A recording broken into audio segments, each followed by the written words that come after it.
ఉందా? ఊరికే మనుషులుగా ఉన్నామా తప్ప భారతదేశంలో మనం అభివృద్ధి చెందడం లేదు. ఎవడో బాగుపడుతూ ఉన్నారు. బాగా గుర్తుపెట్టుకోండి. మన పేదవాళ్ళకే రకరకాల మంత్రాలు వస్తాయి, మన పేదవాళ్ళకే మూఢనమ్మకాలు వస్తాయి. ప్రత్యేకంగా ఈ అనిల్ అంబానీ, బిల్ గేట్స్, రతన్ టాటా వాళ్ళు ఉన్నారు. వాళ్ళు ఎవరైనా మంత్రాలు కట్టుకుంటారమ్మా? వాళ్ళు ఎవరైనా మంత్రాలు వేసుకుంటారా? వాళ్ళు ఎవరైనా గుడికి పోతారా? పోరు. కానీ వాళ్ళ దగ్గర డబ్బులు ఉంది, బాగా కోటీశ్వరులు, వాళ్ళకి అమ్ముడు పోయినారు మన భారతదేశ వ్యవస్థ. కానీ ఒకటే గుర్తుపెట్టుకోండి, ఇంక కూడా మించిపోయింది ఏం లేదు. చివరికి నేను ఒకటే చెప్తాను, ఆమె చేసిన సేవలు అన్ని కాదు, భారతదేశ చరిత్రను మార్చే శక్తి ఆమె ఉంది. కాబట్టి ఆయన తయారు చేసినటువంటి మహామేధావి ఈమె రమాబాయి తల్లి. కాబట్టి ఆమె గురించి మనం తెలుసుకున్నాము. రాబోయే రోజులు ఏం డౌట్ ఉన్నా కూడా తెలియజేసే ప్రయత్నం చేస్తాము. ఒకటి గుర్తుపెట్టుకోండి, మీ పిల్లలను బాగా చదివించండి, చైతన్యం తీసుకోరండి. వాట్ ఈస్ వాట్, ఇది ఎంతవరకు నిజము ఎంతవరకు కరెక్ట్ తెలుసుకోండి. ముఖ్యంగా మూఢనమ్మకాలు ఎవరు నమ్మద్దండి. దయచేసి చాలా మంది మంత్రాలు అవన్నీ కట్టుకుంటూ ఉంటారు, డబ్బులు ఆగం చేసుకుంటూ ఉంటారు. మన పేదరికం, మన తల్లిదండ్రులు కావచ్చు, మన ఇంట్లో వాళ్ళు కావచ్చు, ఉన్న డబ్బులను ఖర్చు పెట్టుకుంటారు తప్ప దానివల్ల ఎటువంటి ఉపయోగం లేదు. మీ ధైర్యమే దీంట్లో పెట్టుబడి. మీరు ఏమి చేయాలన్నా, ఒక ఉద్యోగం చేయాలన్నా, ఒక వ్యాపారం చేయాలన్నా, ఒక పని చేయాలన్నా, ఏదన్నా కానీ మీ మీద నమ్మకం ఉంటేనే చేస్తారు. మీ మీద మీకు నమ్మకం లేకుండా పోతే చాలా మంది సూసైడ్ చేసుకొని అటెంప్ట్ చేసుకుని మన వల్ల కాదేమో ఇంకా డిప్రెషన్లో. అంతెందుకు, రీసెంట్ మనకి కరోనా వచ్చింది కదమ్మా, 2 సంవత్సరాల ముందు. ఆ కరోనా వచ్చి చాలా మంది కరోనా బారిన పడి చనిపోయిన వాళ్ళు 10%, 20% మాత్రమే. భయంతో చనిపోవాలి ఎక్కువ మంది. కరెక్టా కదమ్మా? అంటే కరోనా అంటే ఏదో వచ్చేసింది మాకు, ఇంకా మేము చచ్చిపోతామేమో అనే ఒక భయభ్రాంతులు గురి చేసినటువంటి ఆ రోజుల్లో ఆ యొక్క మహమ్మారిని చాలా మంది భయంతో చనిపోయిన వాళ్ళు చాలా మంది ఉన్నారు. కరెక్టా కదా తల్లి? దీని అందరూ కూడా చెప్పుకుంటూ పోతా ఉంటే నేనేదో చెప్తున్నానని కాదు, సమాజంలో ఏం జరుగుతుంది, అదొక మెడికల్ మాఫియా జరిగింది. అర్థమైందా? మన ధైర్యంగా, నేనైతే ఒకటే గుర్తుపెట్టుకోండి, వ్యాక్సిన్ ఒక్క చోటుకు మా ఇంటికాడ వేసుకోలేదు, ఇక్కడ వేసుకోలేదు. ఇక్కడ చెప్తే మా ఇంటికాడ వేసుకున్నానని చెప్పినా, మా ఇంటికాడ చెప్తే ఇక్కడ వేసుకుంటానని చెప్పినా, మొత్తానికి నాకు కరోనా రాలేదు, ఏమి రాదు. అంటే కరోనా జలుబు దగ్గర వచ్చిన వాళ్ళందరూ కరోనా అంట. అదేది ఇప్పుడు తగ్గడం లేదు ఎవరు, ఇప్పుడు తుమ్మడం లేదు ఎవరు, అంటే బిజినెస్ వ్యాక్సిన్ అనేది కోసము మాఫియా ఆ విధంగా తయారు చేసింది. దయచేసి అటు మనకు ఉండటం లేదు. మన జాగ్రత్త మనం ఉండాలి, మన ఆరోగ్యాన్ని మనం శుభ్రం చేసుకోవాలి.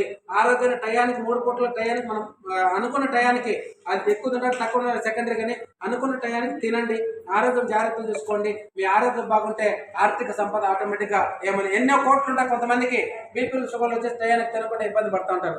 లాభమేమి? బాగా డబ్బు ఉంటుంది, కొంతమంది తినేదానికి అవన్నీ సెట్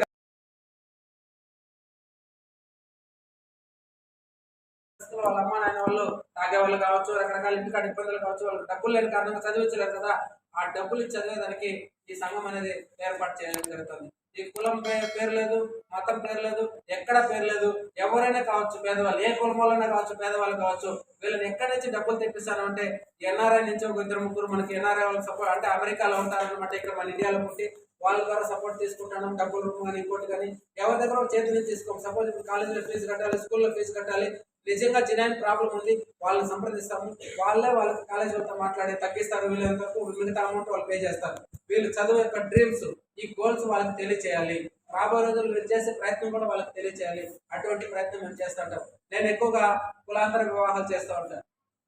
మొన్న రీసెంట్గా మనమందరూ కూడా కొంతమంది వచ్చారు కదా ఇక్కడ కళ్యాణ మండపంలో, అక్కడ కూడా ఆ పెళ్లి కూడా నేనే ముందు నుండి నడిపించిన చరిత్ర కూడా. 45 పెళ్లిళ్ళు చేశాను. ఆ పెళ్లితో 46 పెళ్లిళ్ళు. నేనే మంత్రాలు చదువుతాను, నాకు తెలుసు. అర్థమైందా? మంత్రాలు చదువుతాను, గణపతి హోమం చేస్తాను, సత్యనారాయణ వ్రతం చేస్తాను, అనేకమైనటువంటి వ్రతం చేస్తాను. కానీ నేను బ్రాహ్మణ కాదు. అర్థమైందా? కానీ నన్ను గుళ్ళకి రాణిస్తారా?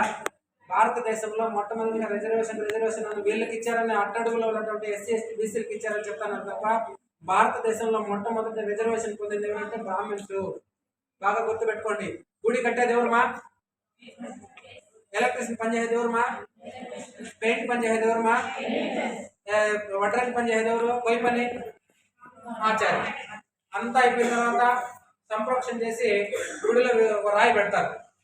రాయి పెట్టి అక్కడ లోపల చేరుకుంటాడు అతను, జంజమం వేసుకొని నీట్గా ఎలా ఉంటాడు, సుమారుగా తిరుగుతూ ఉంటాడు. ఎవరైనా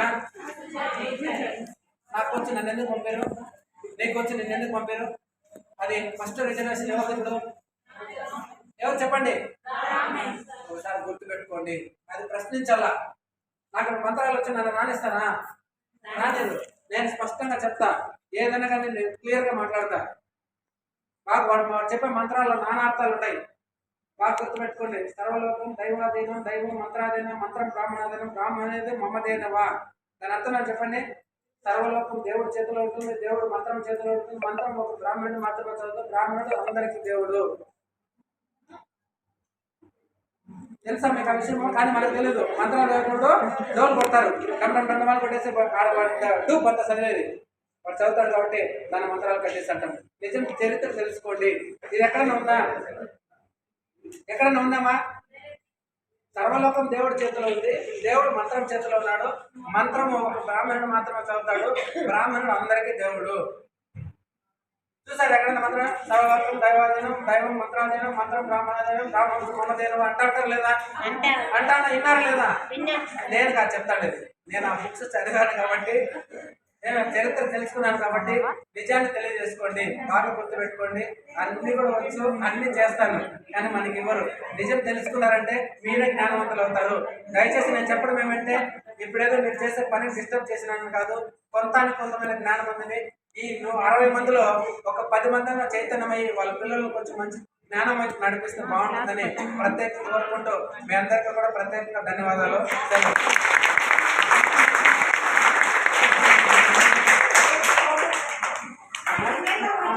ఎవరు కూడా ఏమి చేయలేము. దయచేసి గుర్తుపెట్టుకోండి. పిల్లలు బాగా చదువుకోవాలి, ఉన్నతంగా ఎదగాలి, ఉద్యోగం చేయాలి, మీరు మంచిగా మంచి డ్రెస్ వేసుకోవాలి, మంచిగా టైలర్లు కావాలి, మంచి గార్మెంట్స్ ఓనర్లు కావాలి. ఎవడో ఏమయ్యేది మనం అవుదాం ఫస్ట్ గార్మెంట్స్ ఓనర్లు. ఎవడో ఏదో డబ్బులు మనం సంపాదిద్దాము. మన దగ్గర డబ్బులు లేకుండా కదా ప్రతిదాన్ని సర్దుకొని బతుకుతాము. కరెక్టా కాదా? ఈ సర్దుకొని బతికే లైఫ్ ఎన్ని ఉందాము అంటే, నువ్వు కలెక్టర్ కాకూడదు రూల్ లేదా? నువ్వు డాక్టర్ కాకూడదనుందా? నువ్వు మంచి గార్మెంట్స్ ఓనర్ కాకూడదనుందా? మంచి టైలర్ కాకూడదనుందా? నేర్చుకునేందుకు ఎవరికైనా ఒకటే కదా మైండ్ ఉంది. నీకు ఒక మైండ్ లేదంటే ఇంకొక మైండ్ ఒకటి ఉందా? లేదంటే ఇంకొక అక్రపూలంగా బాధ్యత వాళ్ళకి 2 తలకాయలు లేదంటే కుంభకాలు ఏమైనా ఉన్నాయా? అందరూ మనుషులే కదా. ఒకసారి గుర్తుపెట్టుకోండి, మనం ఏం చేసాము, ఏం చేయకూడదు. బాగా చదువుకున్న వాళ్ళందరూ కాదని చెప్పడంలా, దయచేసి చెప్తున్నాను. మన ట్రైనింగ్ సెంటర్ యొక్క విలువ ఉంది, దాని ప్రాధాన్యత, దాన్ని కాపాడేదాని కోసం మీరు ప్రత్యేకంగా నేను చెప్పడం ఏమంటే, మేడం ఉన్నదో నేనున్నదో లేదంటే సార్ ఉన్నారని కాదు, మీరు ప్రతి ఒక్కరు కూడా బాగా ఇంట్రెస్ట్గా నేర్చుకొని మీ మీద మీకు నమ్మకంతో నేర్చుకోండి. ఈడ మా కోసం మొక్కుబడిగా ఎవరు నేర్చుకోవద్దు. చాలా మంది మిషన్ కోసం వచ్చిండొచ్చు, చాలా మంది టైంపాస్కి వచ్చిండొచ్చు. ఇవన్నీ కూడా దయచేసి పక్కన పెట్టండి. ఇంకమేట్ అనే కానీ వరే మేము చదువుకోవాలి, మేము నేర్చుకోవాలి, మేము కూడా కుట్టాలి. చదువుతే మన సంబంధం ఉందా? మన టైలర్ కూడా నేర్చుకునేకే ఉందా? ఇంట్రెస్ట్ ఉంటే చాలు. ఇంట్రెస్ట్ ఉన్న వాళ్ళు నేర్చుకోండి. రేపు పొద్దున్న ఎవరు వచ్చినా కూడా మా చేతను మేము ఏదైనా చేయగలుగుతామా తప్ప అన్నీ మేము చేయగలుగుతామా? దయచేసి చదివేది రాని వాళ్ళు, రాసేది రాని వాళ్ళు కూడా ఎగ్జామ్ రోజుల్లో అది 1వ దానికి ఏ, 2వ దానికి బి అవన్నీ చెప్పేదాన్ని కూడా మా చేత నుంచి ఏమన్నా చదివి చెప్పగలము. కానీ కుట్టమంటే మేము కుడతామా? చెప్పమంటే మేము కుడతామా? సపోజ్ ఇప్పుడు ఇదేందిమా? కుట్టు మిషన్ కదా. కనీసం దీని గురించి ఎవరు తెలుసుకోవాలి? ఎందుకు తెలుసుకోవాలి? మీ పనే అది, అర్థమైందా? మీ పనే అదేనప్పుడు ఇది నేర్చుకోకపోతే మీరు వేస్ట్ కదా. ట్రైనింగ్ వచ్చి గవర్నమెంట్కి ఇంత ఖర్చు పెట్టి ఫ్యాన్లు పెట్టి ఈ కుర్చీలు బెడ్లు మన ఇంట్లో ఉంటాయి ఇట్లా కుర్చీలు అంటే అందరికైనా కాదు, కొంతమందికి ఉంటాయి, ఉండవా? కనీసం చైర్లు కూడా ఉండవు. చాలా మంది ఉండాలిలే, కాదని చెప్పడం లేదు. కానీ మీకు మెత్తగా చైర్లు వేయించామా? కూర్చోండారా? ఫ్యాన్ వేసామా? మీకు కావాల్సిన నీళ్ళు ఇస్తున్నారా? ఒకవేళ మధ్యాహ్నం భోజనం పథకం లేదు కాబట్టి మనకి క్యారీ తెచ్చుకుంటాను అంతే. లేకపోతే ఇంతకుముందు మధ్యాహ్నం భోజనం కూడా ఇక్కడ పెట్టేవాళ్ళు తెలుసు చాలా మందికి. కానీ నేను చెప్పడం ఒకటి, సమయం చాలా విలువైంది. పోయిన సమయం మళ్ళా రాదు. 2024 ఫిబ్రవరి 7వ తేదీ ఈరోజు. కరెక్టే కదమ్మా? 2024 ఫిబ్రవరి 7వ తేదీ ఈరోజు. 2024 ఫిబ్రవరి 7వ తేదీ మళ్ళా వస్తుందా? ఫిబ్రవరి 7వ తేదీ వస్తుంది. 2024 వస్తుందా? 25 వస్తుంది. సమయం పోతా ఉండే సమయం ఉంటుంది, వచ్చే సమయం ఉంటుంది. కాబట్టి మీరు ఒకసారి గుర్తుపెట్టుకోండి. నేనేదో చెప్పినానని కాదు, మిమ్మల్ని మీరు నమ్మండి, మీ గురించి మీరు తెలుసుకోండి. ప్రతి ఒక్కరు కూడా ఏం జరిగింది భారతదేశ చరిత్ర యూట్యూబ్లోకి వెళ్ళేసి హిస్టరీ, అంబేద్కర్ హిస్టరీ, రాజ్యాంగం యొక్క విలువలు, ఆర్టికల్ 340 అంటే ఏంది, ఆర్టికల్ 342 అంటే ఏంది, ఆర్టికల్ 343 అంటే ఏంది, ఇవన్నీ ఏమేమి ఉన్నాయి, ఆర్టికల్ వల్ల ఏమేమి ఉపయోగము, అసలు దీనివల్ల మనకి చరిత్ర ఏం చెప్పింది. కనీసం ఒకప్పుడు మీకు చెప్పకూడదు, అంత దీనస్థితిలో మహిళలు బతుకుతున్నారు. ఆయన మొట్టమొదటిగా భారతదేశ న్యాయశాఖ మంత్రిగా అప్పటి కాంగ్రెస్ ప్రభుత్వము ఆయనకి ఇవ్వడం జరిగింది, న్యాయశాఖ కేంద్ర మంత్రి పదవి. ఆయన వచ్చేసి మంత్రి పదవి అనుభవిస్తూ ఒక హక్కుని ప్రతిపాదించాడు. ఏం హక్కు చెప్పండి? మహిళలకి సమాన హక్కు కావాలి. అర్థమైందా? సోదరభావంతో బయట ప్రపంచంలో తిరిగే హక్కు కావాలి. సర్వ హక్కులు మనుషులు మగవారితో పాటు ఆడవాళ్ళు కూడా జీవించాలి. వీళ్ళకి ఒక హక్కు ప్రతిపాదించండి అని చెప్పి పార్లమెంట్ లో బిల్లు పెడితే ఒక మంత్రిగా, కేంద్ర న్యాయశాఖ మంత్రిగా ఆయన ఒకటే చెప్పారు, తిరస్కరించారు. ఇది చేయం మేము, ఇలా చేస్తే మహిళలందరూ కూడా ఉన్నతంగా ఎదిగి మగవాళ్ళకి అడ్డంగా తిరుగుతారు, రకరకాల రెవల్యూషన్స్ వస్తాయనే ఉద్దేశంతో ఆయన చెప్పడం జరిగింది. ఈయన మహామేధావే కదా, అందరిని దృష్టిలో పెట్టుకుని చదివి ప్రపంచాన్ని చదివిన వ్యక్తి కదా, ఇంత పెద్ద డిగ్రీలు చదివిన వ్యక్తి. వాళ్ళకేం సమాధానం చెప్పేది? నా దేశ ప్రజలకు, నా తోడ నా బిడ్డలు లాంటి వాళ్ళు, నా మహిళలకి హక్కు లేనప్పుడు నాకు ఈ రాజీనామా, మంత్రి పదవి నాకు అవసరం లేదు, రాజీనామా చేసే మహిళల హక్కు లేదన్న ఉద్దేశంతో బయట వచ్చిన వ్యక్తి డాక్టర్ బిఆర్ అంబేద్కర్ గారు. ఈ రోజుల్లో కేంద్ర న్యాయశాఖ మంత్రి పదవి ఎంతమంది కళ్ళు కత్తుకొని తీసుకుంటారు చెప్పండి? ఎంతమంది తీసుకుంటారు? కానీ మహిళలకు హక్కు లేదని ఆయన పదవికి రాజీనామా చేసి వచ్చాడు. ఇలా చెప్పుకుంటూ పోతే ఆయన చేసినటువంటి పోరాటంలో, ఆయన రాసినటువంటి గ్రంథాల్లో మనువాద గ్రంథం ఎలా ఇచ్చేసాడంటే, మనువాద గ్రంథాన్ని డిసెంబర్ 25 మనం ఏం చేసుకుంటాం, దాన్ని క్రిస్మస్ పండుగ చేసుకుంటాం, కరెక్ట్ కదా? డిసెంబర్ 25వ తేదీ 1947 డిసెంబర్ 25 మనువాద గ్రంథాన్ని కాల్ చేసినాడు. ఎందుకంటే దీంట్లో మొత్తం తప్పులు ఉన్నాయి. మనుషులు తలకాల నుంచి మెడకాల నుంచి కాదు పుట్టేది, తల్లి గర్భం నుంచి పుట్టేది. ఒరే మూర్ఖులారా, చదువుకున్న విలువను తీయద్దండి. చదువుకుంటే ఇవన్నీ ప్రశ్నించవచ్చు, చదువుకుంటే జ్ఞానం ఉంటుంది, చదువుకుంటే మీ యొక్క విలువను మీరు పెంచుకున్నట్టు అవుతుందని చదువుని ఆయుధంగా ఇచ్చేసి అల్టిమేట్ జారీ చేసి ఆ మనువాద గ్రంథాన్ని 1947 డిసెంబర్ 25వ తేదీ కాల్చి మనువాద గ్రంథాన్ని జాతికి అంకితం చేసి భారతదేశ ప్రజలు మూర్ఖులుగా ఉన్నారు, వీళ్ళందరూ కూడా మూఢనమ్మకాలు బాగానే ఉన్నారు. ఇవన్నీ కూడా తప్పు. తప్ప కాదా మీరే చెప్పండి. ఎట్లా పుడతారు? మా తలకాయ నుంచి మెడకాయ నుంచి పుట్టారు కదా. ఆ పుట్టారు కాబట్టి నిజ జీవితాన్ని మీరు తెలుసుకోవాలి. చాలా మంది చదువుకున్న వాళ్ళు ఉన్నారు, చాలా మంది ఇన్ని రోజులు అజ్ఞానంలో ఉన్నారు, చదువుకున్న మూర్ఖుల్లాగా ఉన్నారు. దయచేసి ఖాళీ సమయంలో మనం వేరే వాట్సాప్లో, వేరే ఫేస్బుక్లో ఇంకోటి చూసే బదులు, లేదంటే సీరియల్ చూసే బదులు ఈ సమయాన్ని కేటాయించి భారతదేశ చరిత్ర కొంత మనం 100 మందికి చెప్తే అందరూ మారాలని రూల్ ఏం లేదు. అర్థమైందా? నేను కూడా ఒకప్పుడు హాస్టల్లో చదువుకున్న వ్యక్తి. నాకెందుకంటే ఇలా చెప్పాలని బాగా ఇష్టం ఏమంటే, పెద్దవాళ్ళతో 2-3 గ్రామ సభలు పెట్టించి, 2-3 పంచాయతీలు, నియోజకవర్గం వాళ్ళకి, మండలాల వారికి మీటింగ్లు పెట్టి పెద్దవాళ్ళకి చెప్పే ప్రయత్నం చేస్తే, అంత అయిపోయింది, బాగుంది, నువ్వు చెప్పిందంతా బాగిన్నాము, అంత అయిపోయిన తర్వాత మందు ఉందా, బిర్యానీ ఉందా అని అడిగారు.